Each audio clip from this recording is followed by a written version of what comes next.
Good morning students. मैं doctor Hemlata Akodia, government girls college Chomu से।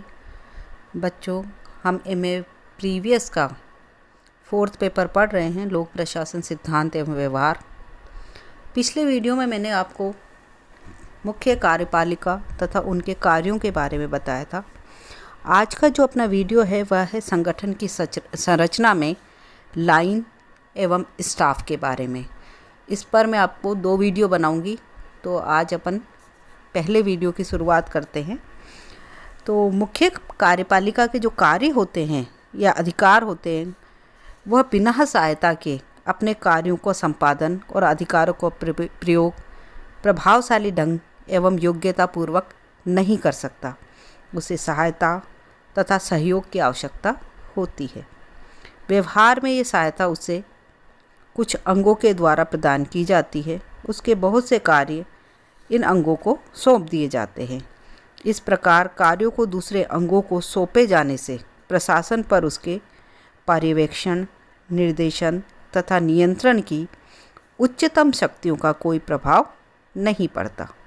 मुख्य कार्यपालिका के संलग्न प्रशासनिक अधिकारियों को, जिन्हें उनकी सत्ता प्रदान की जाती है, सामान्य स्टाफ कहते हैं। काम में कटौती तथा विश्लेषण एवं कम महत्व के कार्यों में निर्णय लेकर सामान्य स्टाफ मुख्य कार्यपालिका के समय की बचत तथा शक्ति संबंधी भार को कम करता रहता है। महत्वपूर्ण मामले ही मुख्य कार्यपालिका के तक निर्णय के लिए जाते हैं। मुख्य कार्यपालिका के निर्णय संबंधित विभागों तथा सामान्य स्टाफ के जरिए ही पहुंचते हैं। निश्चय ही सामान्य स्टाफ छलनी तथा नली का काम करता है। सामान्य स्टाफ या सामान्य कर्मचारी वर्ग मुख्य कार्यपालिका को दक्ष मंत्रणा तथा सहायता प्रदान करते हैं। संसदीय शासन में जहां मंत्रिमंडल के सदस्य 1 दर्जन से भी अधिक होते हैं, सामान्य कर्मचारी वर्ग की आवश्यकता को सहज रूप में अनुभव किया जा सकता है। मंत्रिमंडल की बैठक में जो सामान्य चर्चा होती है तथा जो निर्णय लिए जाते हैं, उनका विवरण रखने की आवश्यकता होती है। यदि विवरण न रखा जाए तो पुरानी बैठकों में मंत्रिमंडल ने क्या निर्णय लिए, इस संबंध में संदेह या झगड़े पैदा हो सकते हैं। इस प्रकार से स्पष्ट है कि मुख्य कार्यपालिका को अपने बहुउद्देशीय कार्यों को योग्यतापूर्वक तथा शीघ्रतापूर्वक संपादित करने में सामान्य स्टाफ या सामान्य कर्मचारी वर्ग की सहायता की आवश्यकता अपरिहार्य है।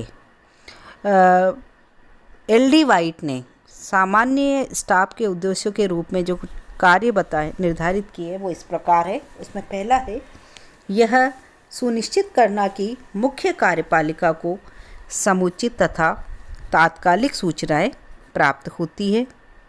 दूसरा, समस्याओं का पूर्वानुमान तथा भावी कार्यक्रमों की योजना बनाने में मुख्य कार्यपालिका की सहायता करना। तीसरा, यह व्यवस्था करना कि मुख्य कार्यपालिका के समक्ष मामले तुरंत अर्थात अविलंब पहुंचते रहें, जिससे इसके द्वारा उन पर बुद्धिमत्तापूर्ण पूर्वक निर्णय लिए जा सके तथा उसे जल्दी में एवं भली प्रकार से विचार विमर्श किए बिना निर्णय लेने से बचाया जा सके। चौथा, शासन के अन्य अधिकारियों द्वारा निपटाए जा सकने वाले मामलों की छांट करना। पांचवा, मुख्य कार्यपालिका के समय की बचत करना। छठा, निर्धारित नीति तथा कार्यपालक निर्देशों के अनुरूप अधीनस्थों द्वारा कार्य संपादन के लिए साधन जुटाना। स्टाफ अभिकरण की सामान्य प्रकृति का प्रशासकीय प्रबंध विषयक राष्ट्रपति की समिति ने अपने प्रतिवेदन में भलीभांति विश्लेषण किया। उन्होंने प्रतिवेदन में कहा कि इन सहायक अधिकारियों को स्वयं निर्णय करने या आदेश देने का कोई अधिकार नहीं रहेंगे। वे राष्ट्रपति तथा उसके विभागाध्यक्षों के मध्य नहीं रखे जा सकते। वे किसी भी अर्थ में सहायक राष्ट्रपति नहीं हो सकते। जब शासन के किसी भाग से संबंधित कोई मामला निर्णय के लिए राष्ट्रपति के समक्ष प्रस्तुत किया जाता है तो उस समय उसका ये कार्य होता है कि वे किसी भी कार्यपालिका विभाग में उपलब्ध संगत सूचना को अविलंब प्राप्त करने में उसकी सहायता करें, जिससे उत्तरदायित्वपूर्ण निर्णय लेने में राष्ट्रपति का मार्गदर्शन किया जा सके, और जब निर्णय ले लिया जाए तो प्रभावित होने वाले प्रशासकीय विभागों तथा अभिकरणों को तुरंत सूचित करना उनका ही कार्य है। हमारा यह विचार है कि राष्ट्रपति को सहायता करने में उनकी प्रभावशीलता अपने कार्यों को पूरा करने की उनकी योग्यता के अनुपात में ही होगी। वे सदैव पृष्ठभूमि में रहते हैं। वे न आज्ञा, न निर्णय और न सार्वजनिक वक्तव्य ही देते हैं। वे ऐसे व्यक्ति होने चाहिए जिनमें राष्ट्रपति का व्यक्तिगत विश्वास हो और उनका चरित्र दृष्टिकोण ऐसा हो कि वे स्वयं अधिकार का प्रयोग करने के लिए लायक ना हो। उनमें उच्च क्षमता, अधिक शारीरिक शक्ति तथा स्वयं के नाम को गुप्त रखने का उत्साह होना चाहिए। स्टूडेंट्स, अब हम बात करेंगे सूत्र तथा स्टाफ के मध्य अंतर। सूत्र से यहाँ तात्पर्य है लाइन से। सूत्र एवं स्टाफ अभिकरण संगठन के क्षेत्र में महत्वपूर्ण अवधारणा है। ये दोनों ही शब्द सैनिक शब्दावली से लिए गए हैं, किंतु जब इन दोनों शब्दों का प्रयोग नागरिक प्रशासन में किया जाता है तो उनमें भ्रम तथा अंतर्विरोध दिखाई देता है। सेना में दो प्रकार की इकाइयाँ होती है, सूत्र इकाइयाँ तथा स्टाफ इकाइयाँ। आम भाषा में ये कहा जा सकता है कि वह अभिकरण या इकाई जो विभाग के प्राथमिक कार्यों को संपन्न करता है वह सूत्र अभिकरण कहलाता है। इसकी दूसरी ओर वह अभिकरण जो विभाग के गृह प्रबंध संबंधी या प्रबंधात्मक कार्यों को संपन्न करता है उसे स्टाफ या कार्मिक अभिकरण कहते हैं। हेराल्ड कुंटज व सिरोल ओ डेनियल ने कहा है कि प्रबंध के क्षेत्र में संभवतः ऐसा कोई क्षेत्र नहीं है जिनके कारण व्यवहारिक रूप में इससे अधिक कठिनाई तथा संघर्ष उत्पन्न होते हों और समय एवं कार्य क्षमता का अपव्यय होता हो।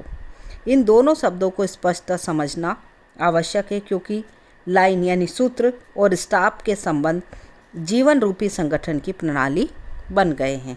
दूसरा, ये संबंध सामूहिक क्रियाकलापों के मध्य समन्वय में एक सदस्य की भूमिका को अनिवार्य रूप से प्रभावित करते हैं। प्रत्येक सरकार अपने कार्य अत्यधिक व्यापक पद्धति की सहायता से करती है। यह पद्धति समादेश श्रृंखला में जकड़ी होती है।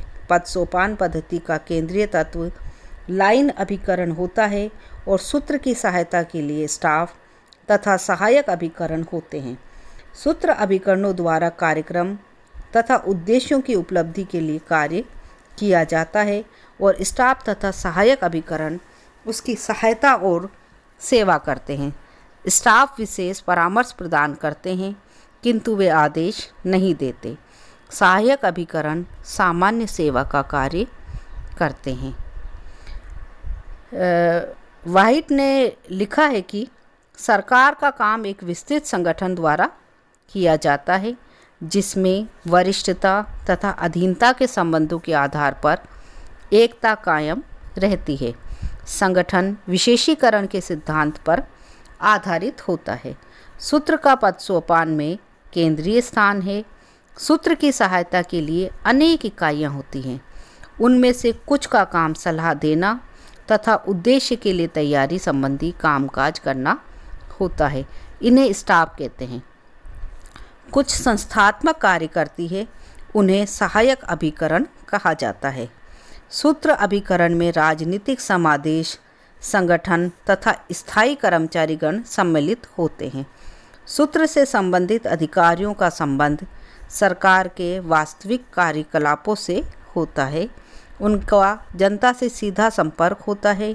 वे सेवा करते हैं, आचरण का नियमन करते हैं, कर वसूल करते हैं तथा विधिनांग द्वारा निर्धारित कार्यक्रमों को पूरा करते हैं। प्रशासकीय संगठन में उनका केंद्रीय स्थान होता है। स्टाफ तथा सहायक अभिकरण बड़े संगठन के लिए आवश्यक होते हैं, किंतु उनका स्थान गौण होता है। वे सूत्र और जनता की सेवा करते हैं।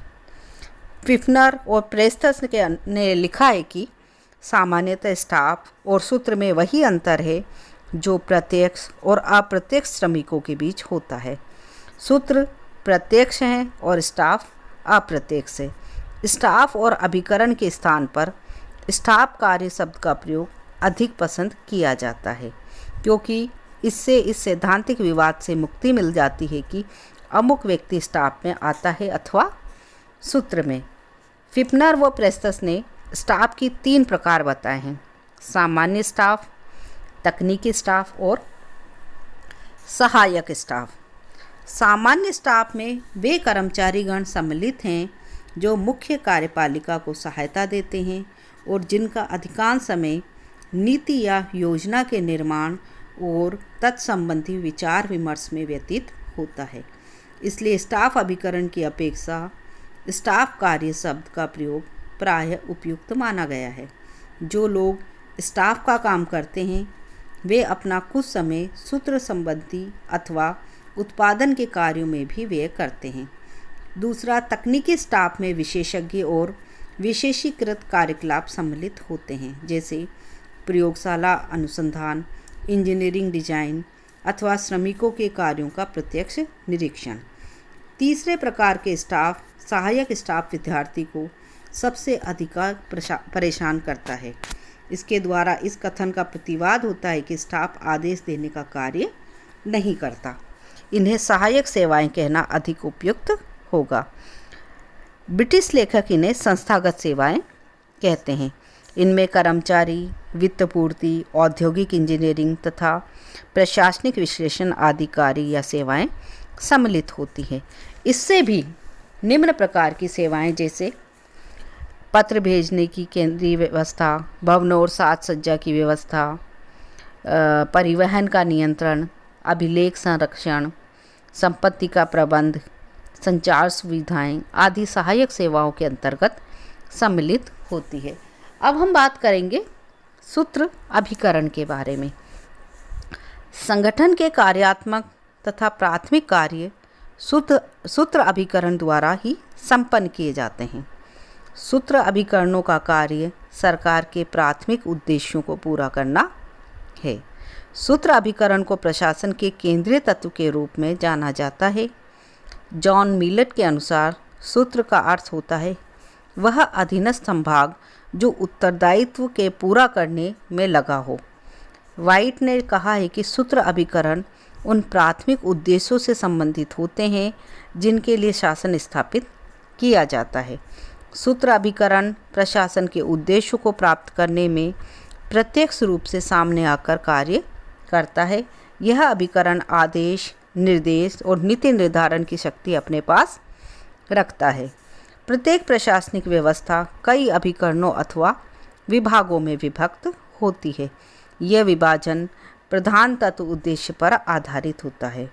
इस विभाग निगम में कई उप विभाग और संभाग होते हैं। ये विभाग और संभाग व्यवस्थापिका द्वारा निर्मित नीतियों को लागू करते हैं तथा सरकार के उद्देश्यों को पूरा करते हैं। सूत्र अभिकरण वह अभिकरण है जो वास्तव में कानून व्यवस्था को जनता तक ले जाता है और उनके बीच लागू करता है। ये अभिकरण जनता से सीधा व्यवहार करते हैं, जनता को सेवाएं उपलब्ध करते हैं, उनके आचरण का नियमन करते हैं, व्यवस्थापिका द्वारा निर्धारित कार्यक्रम को पूरा करते हैं, कर वसूल करते हैं तथा इसी प्रकार के अन्य कार्य करते हैं। साधारण नागरिक का सूत्र अभिकरणों से ही संपर्क होता है। ये अभिकरण ही वस्तुतः प्रशासन का केंद्रीय तत्व होते हैं। सूत्र अभिकरण में सत्ता और उत्तरदायित्व की रेखाएं उसी प्रकार ऊपर से नीचे तक फैलती है जिस प्रकार पेड़ की एक पत्ती की नसें उसके डंठल में इकट्ठी रहती हैं और अनेक पत्तियों में डंठलों से टहनी तक, टहनी से शाखा तक और शाखाओं से पेड़ तक के तने तक फैली रहती है। इन नसों, डंठलों, टहनियों, शाखाओं तथा तने को पेड़ के विकास और उनके जीवन में समान कार्य संपन्न करने होते हैं। स्वास्थ्य, प्रतिरक्षा, शिक्षा, श्रम, रेलपथ, परिवहन, संचार, सामूहिक विकास, वाणिज्य तथा उद्योग, भारत सरकार में प्रधान सूत्र विभाग हैं। संयुक्त राज्य अमेरिका के विभाग सरकारी निगम तथा स्वतंत्र नियामकीय आयोग सूत्र अभिकरणों की श्रेणी में आते हैं। प्रमुखतः सूत्र जो अभिकरण है वो 3 प्रकार के होते हैं। पहला है विभाग, दूसरा लोक निगम और तीसरा है स्वतंत्र नियामकीय आयोग। तो बच्चों, इस वीडियो में हमने सूत्र अभिकरण के बारे में जाना। अगले वीडियो में हम स्टाफ अभिकरण तथा लाइन तथा स्टाफ के संबंधों का विरोध तथा गतिरोध के बारे में जानेंगे। धन्यवाद।